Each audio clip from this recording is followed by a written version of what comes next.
Well, it looks like I am live, but very out of focus. Let's see if there's a way.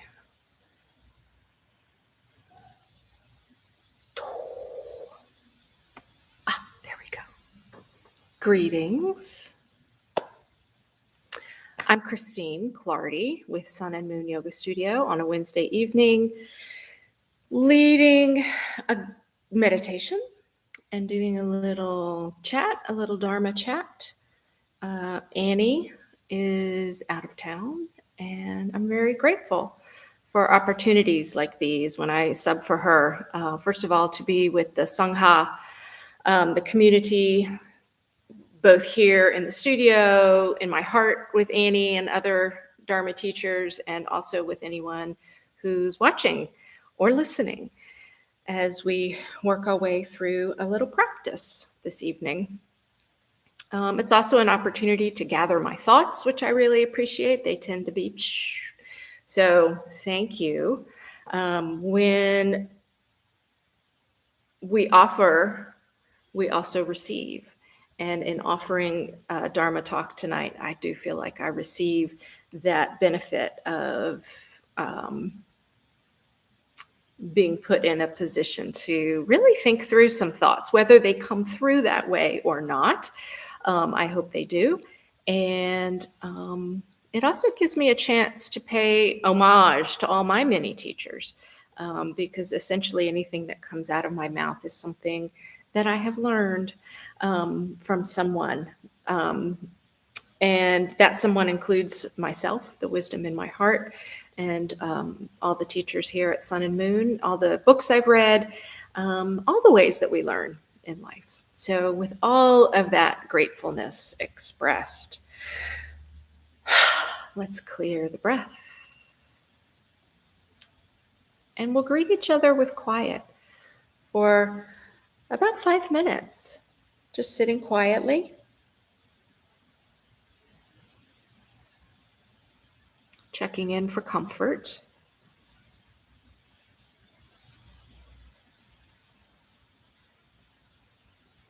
Feel the lower part of your body soft and rooted, nestled close to the earth.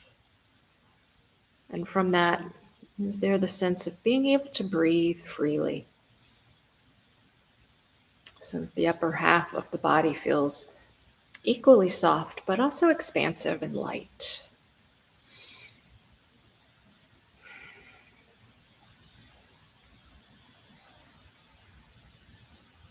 After a breath or two, recheck for comfort so that aches or pains are not a distraction.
With 1 minute left, you might like to shift, placing a hand over the heart, a hand over the belly.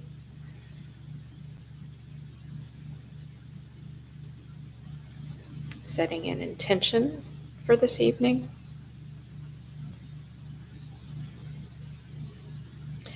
But also recognizing the intentionality that brought you here in the first place.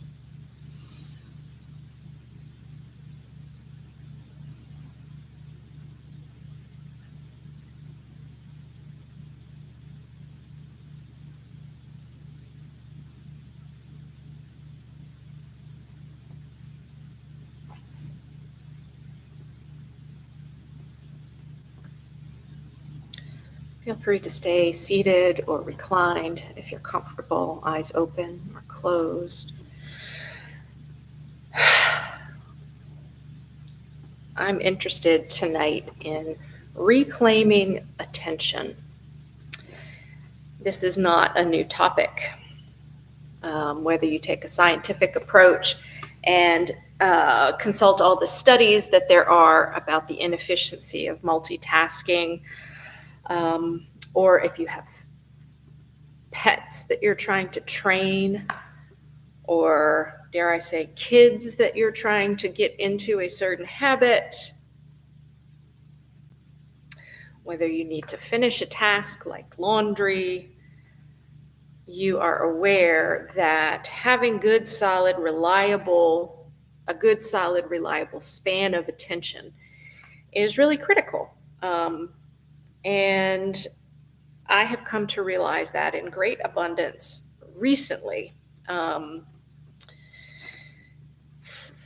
it's deeper than just the idea of choice, in the sense that in coming to do the meditation this evening, I chose this above or instead of other things that I could be doing. And the same for you.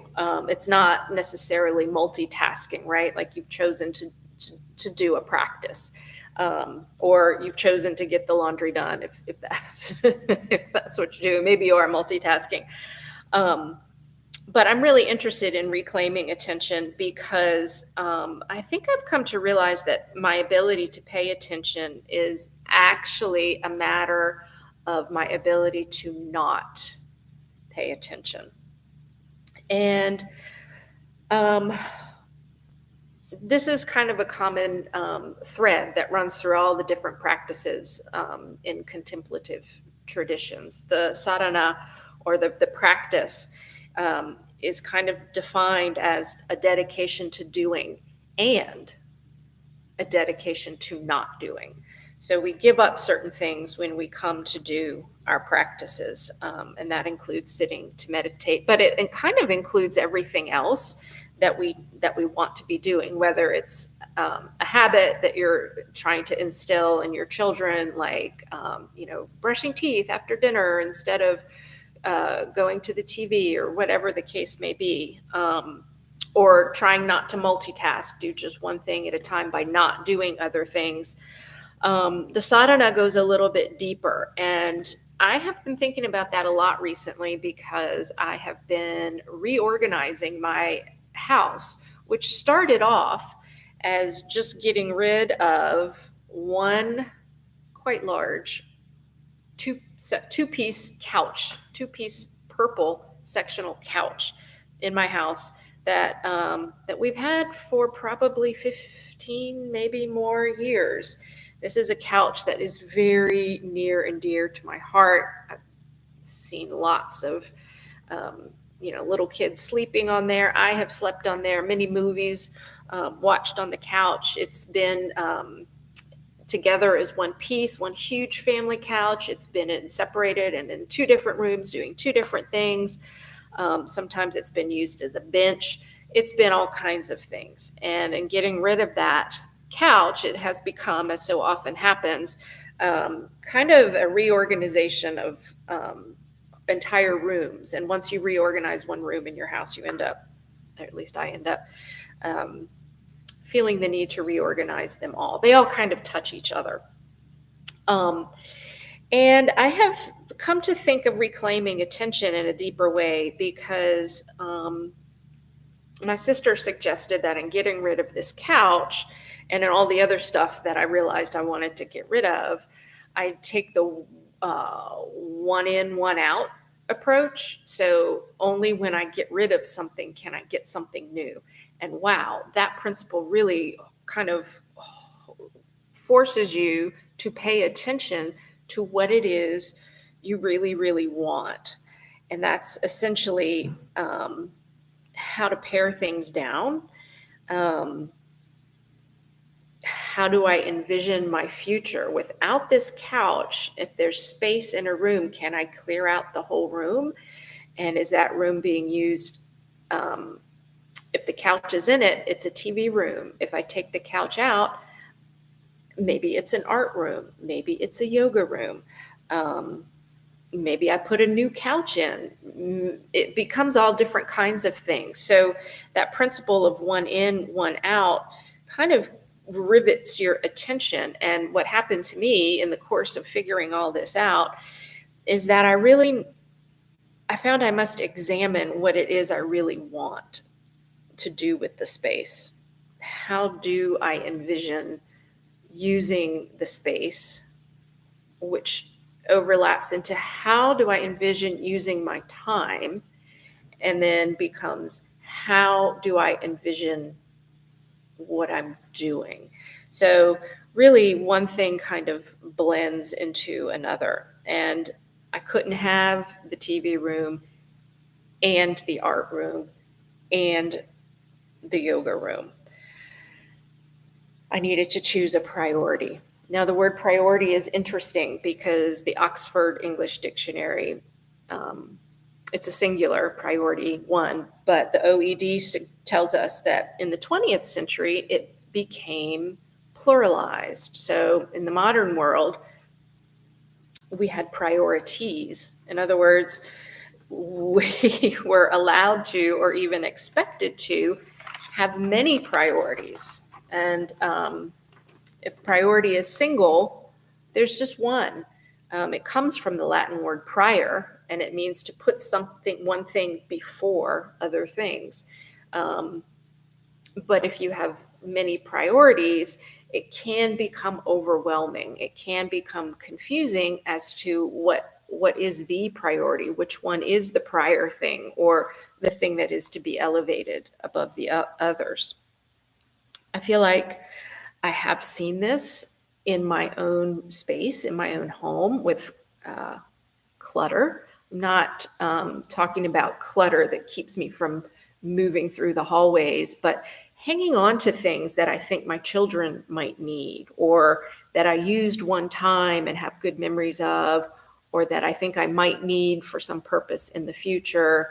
Um, Really kind of imaginary things that relate to the past and that relate to the future, um, which is how we end up with these multiple priorities. If I'm prioritizing things in the past and things in the future, it's really hard to think about what it is right now that works best for me. And it makes it really likely that I could get involved in clinging to some of these items, or avoiding letting go of the items. And um, I think that's an important lesson. As I was thinking about all of this and really having to sit with myself and think about, do I want to spend my time doing television or art or yoga? These are just examples. It became a really important exercise in what was in my heart, and an important exercise in pulling the future toward me. So if I set the room up to be watching TV, I'll be watching TV. If I set the room up to do art, ideally I would be doing art, and the same for the yoga room. So by setting up the space, as Winston Churchill said, we create our spaces and then our spaces create us. By setting things up that way, I do kind of interact with the future. And I don't think this is necessarily indicative of of pluralizing my priorities. In other words, we are here, we are living in time. We do have memories of the past. We do have hopes for the future. The question becomes how to get the priority. How do we go through that process of skillfully pulling the future toward us that would be the most wholesome, the most loving, the most successful in the way that we are led by our wiser hearts to find. So, believe it or not, in the course of all of this thinking, I ended up remembering a book that I used to love as a kid. I still love science fiction, but Ursula Le Guin was one of my favorite writers, and I loved her trilogy, the Earthsea trilogy. And in the first of those, A Wizard of Earthsea, it's basically the coming of age story of a mage, a wizard named Ged, Ged. And one of the things that he says, I think, kind of captures some of the practices, if you will, or leads us into our next practice. And I'll read it to you. The pronouns are all masculine because he's a he, and he's talking about himself essentially. But of course, we know that this applies to all people. You thought as a boy that a mage is one who can do anything. So I thought once, so did we all. And the truth is that a man's real power grows, and his knowledge, as a man's real power grows, and as his knowledge widens, ever the way he can follow grows narrower, until at last he chooses nothing, but only and wholly does what he must do. You thought as a boy that a mage is one who can do anything. So I thought once, so did we all. And the truth is that as a man's real power grows and as his knowledge widens, ever the way he can follow grows narrower, until at last he chooses nothing, but does only and wholly what he must do. Perhaps the emphasis should be until at last he chooses nothing, but does only and wholly what he must do. There's a slight difference there. In choosing nothing, it's implied that we don't have the choice. And as our wisdom grows, we just see fewer and fewer things that make sense. So in the next practice, I want to explore that kind of subtle point a little bit. Fortunately, we have thousands of years of wisdom to rely on with this. Patanjali in the Yoga Sutras describes all the 8 limbs of yoga. All these 8 different limbs are part of a body of knowledge, a body of a yogic approach and behaviors. And one of those is called pratyahara, and it's the withdrawal of the senses. Essentially, kind of letting your awareness, this antenna of your body, become more focused on what's close, rather than sending the antenna really far away, but staying focused on what's close. And that is actually what precedes and blends into the practice of meditation, the practice of mindfulness meditation. So I want to pause on this idea of withdrawing the senses and kind of compare it to that idea of choosing nothing, right? Just kind of, instead of widening and widening and widening your focus and letting the antenna get bigger and bigger and wider and more sensitive, can we take that sensitivity and turn it in? As a man's real power grows and his knowledge widens, withdrawal from the other stuff.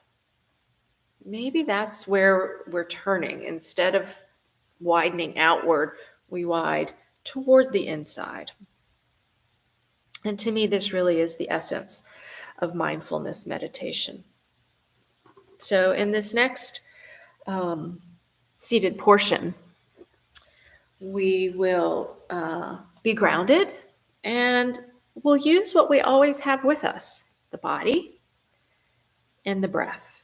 And we'll stay close. Keep it close. Make yourself comfortable, clearing the breath.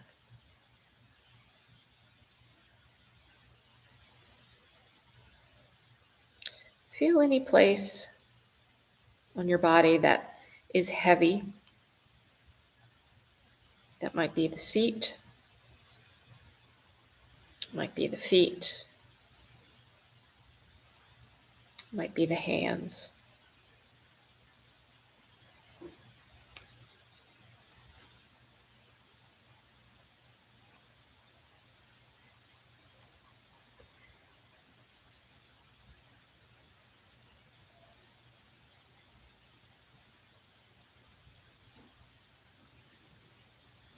Let's stay with what's close. Hands, feet, seat, breath.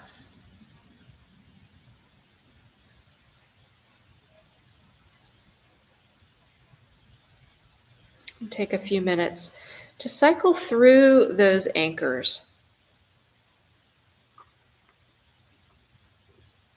We'll just have 2 minutes of quiet. Hands, feet, seat, breath.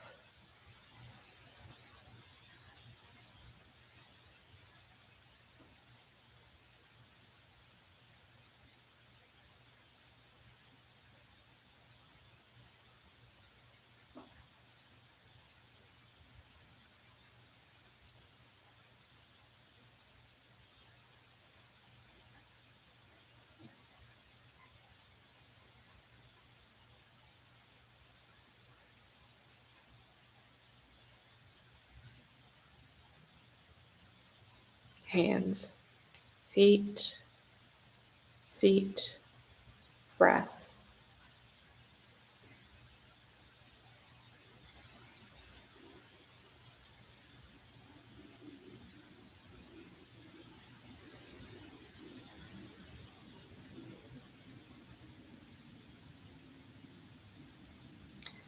And one more time, hands, feet, seat, breath.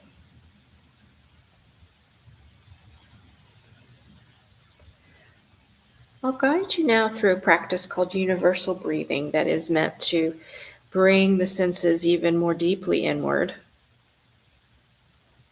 Let's use the breath. As you inhale, feel the breath traveling up your back.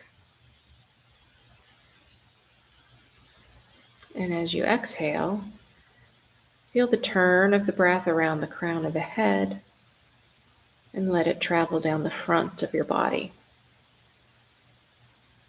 Inhale up the back. Exhale down the front. If you're reclined, you can be doing this inhaling up from the heels, exhaling down toward the toes.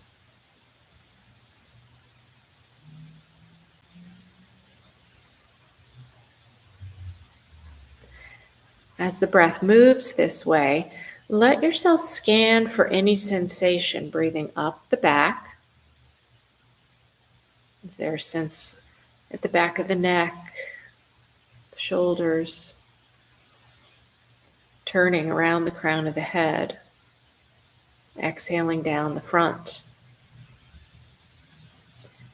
Any movement of the nose, the lips, the chest or belly, hands or feet.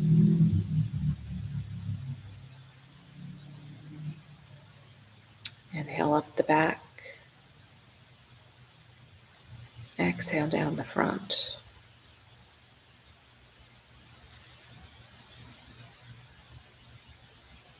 Inhale up.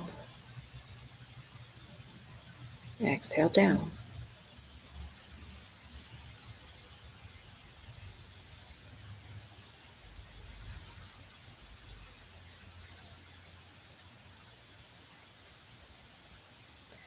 Let's practice with this universal breathing.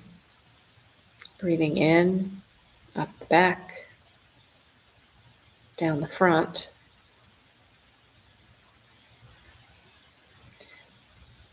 For another 2 quiet minutes on your own.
Three more breaths, breathing in, scanning up the back, exhaling, sensing down the front.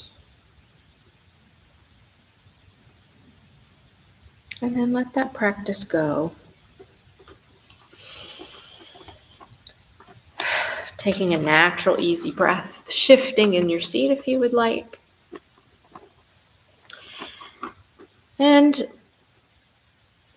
considering the fact that for some of us, that may actually have not been much of a withdrawal of the senses at all. We might try to stay with the breath, but the breath is actually always moving. We have thoughts that are coming despite our despite our intention to pay attention to just what's close. The mind is energetic and moving. It has a certain muscular activity, a certain scuttling quality. So if you notice that, you're actually noticing exactly what it is that leads the meditation tradition to want to practice withdrawing the senses. So maybe we could practice withdrawing the senses even further. Maybe that's the way to go, so that as our real power and our knowledge widens, we actually have fewer and fewer and fewer things to choose from until we're actually choosing nothing. We're just going in and in and in and in and in. And I describe that as maybe like a physical sensation. Maybe that's the way it will happen for you as you take your seat for our next period together. It certainly is one thing to talk about meditation and read about it, which I love doing. It is a different thing to practice it.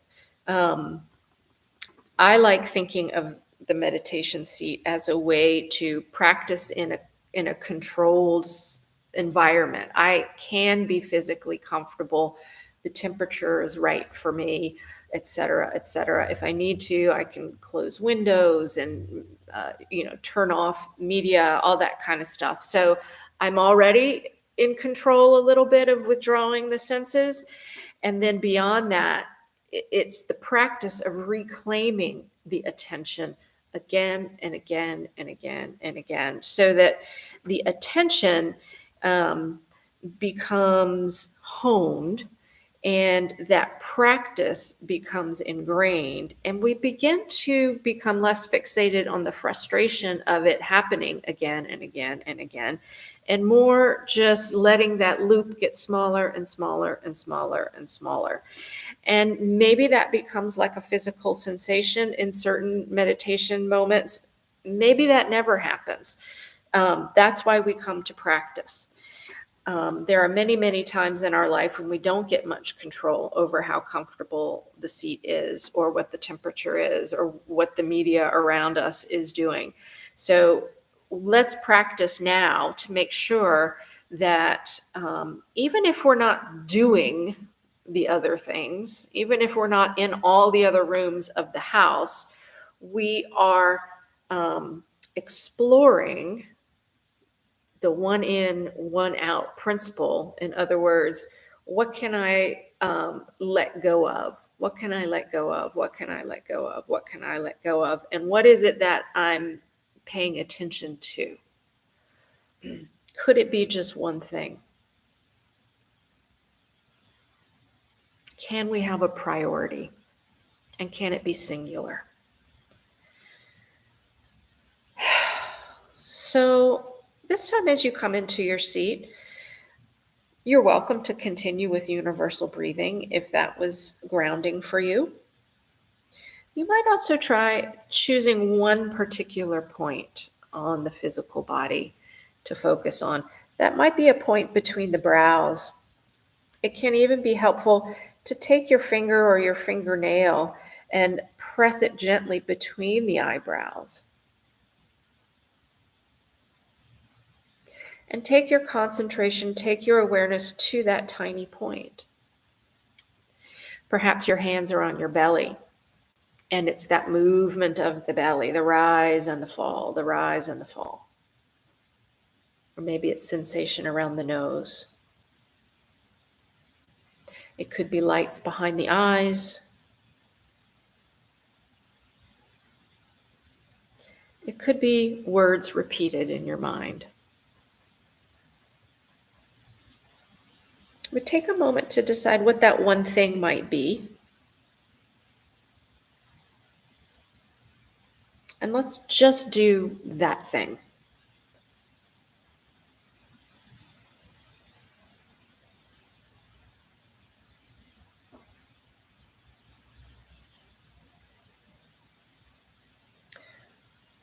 We'll actually be here for about 10 minutes. And you'll hear the sound of my voice. And you'll also hear periods of silence.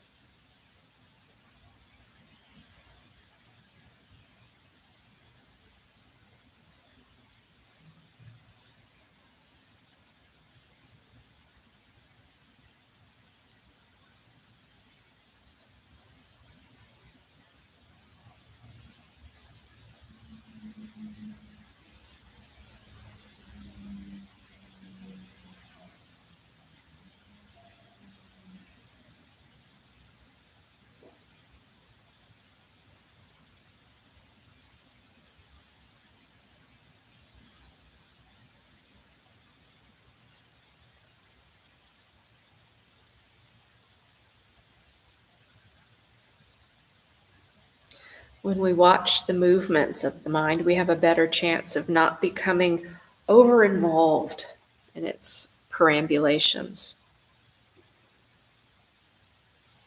So watch attention, watch mind as it wavers and flickers. And then come back to the single point.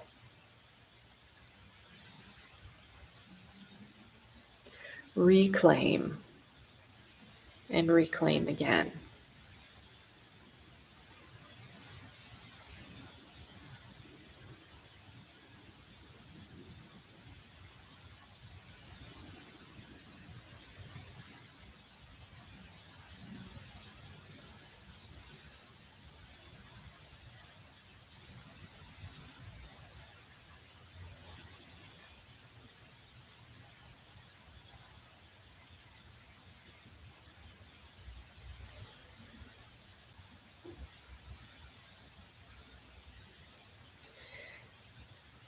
And in that reclaiming of attention,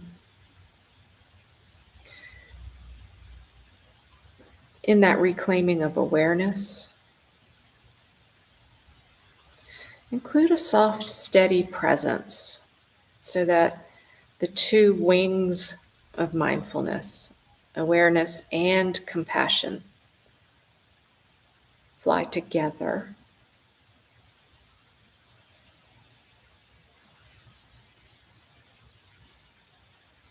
Watch mind move away from the point with compassion. Bring mind back.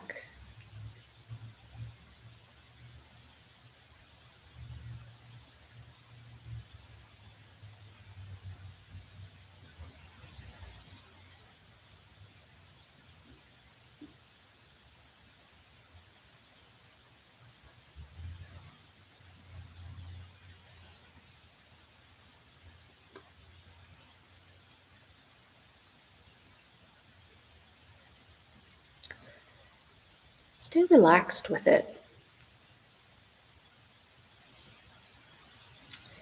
No one's grading us here.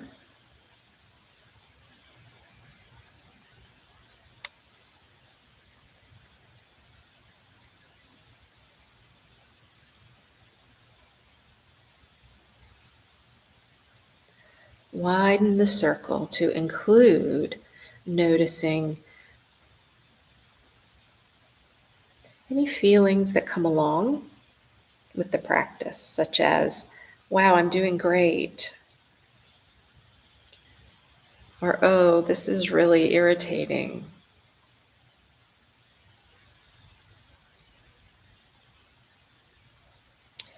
Awareness and return. It's the awareness that allows the return.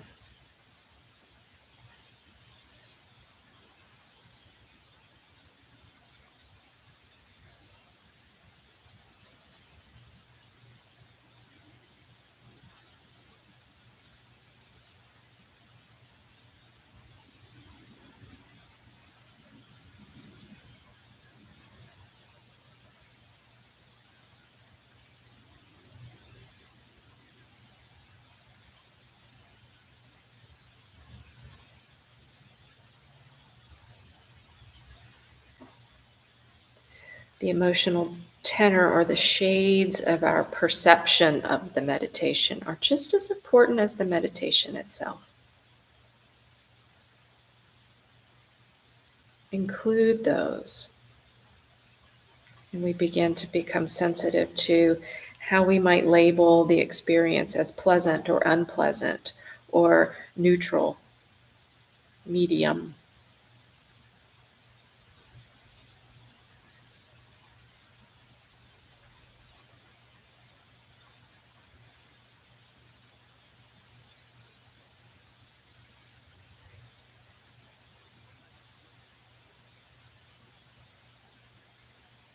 And there is a liberation in noticing that we have pinned pleasant, unpleasant onto an experience.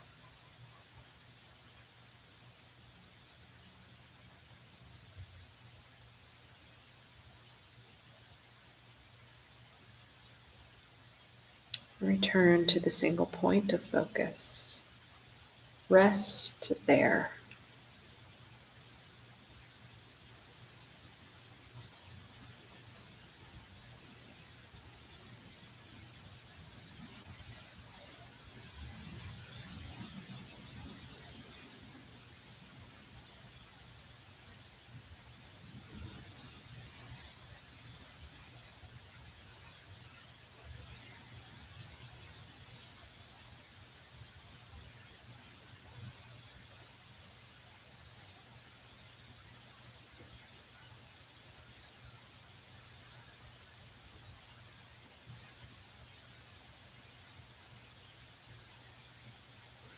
As you withdraw senses from the external world, perhaps there is a turning inward. all of that attentiveness that can be diffused into a million different tasks. Pull it in so that each thought is like traveling from the center of a flower to the tip of a petal and then returning to the center of the flower. Grows. It's beautiful. Rest in the center.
Return and reclaim.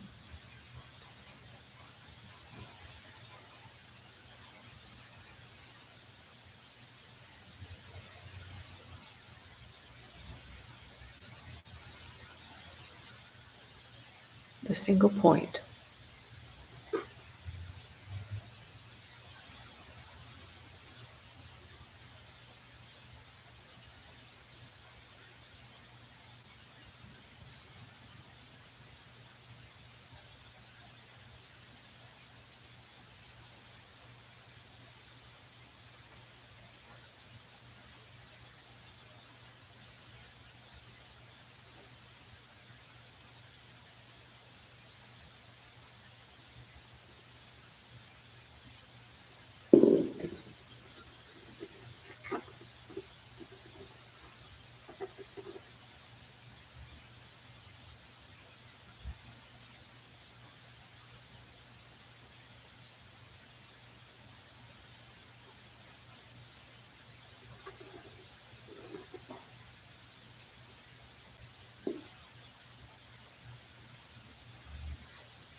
Every time mind shifts and begins thinking, attention can be reasserted. One out, one in. One out, one in. Come back and return. We'll take one more quiet minute.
Even as I begin talking, you might remain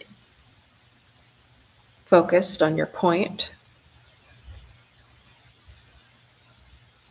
As the environment becomes less controllable and noise enters, time intrudes, keep practicing.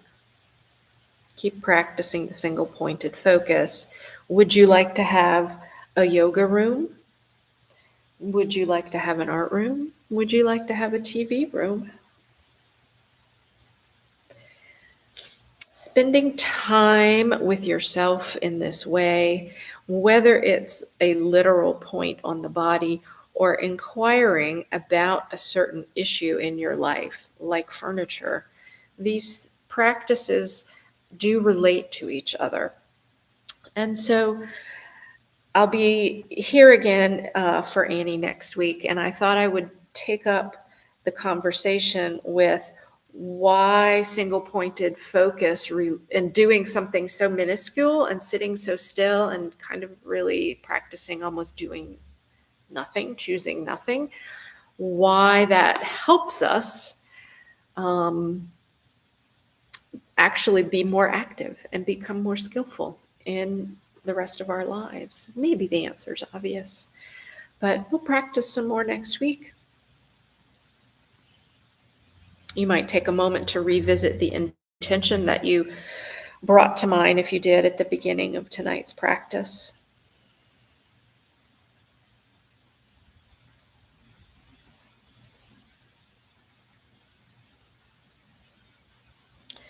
I want to say thank you again for this opportunity.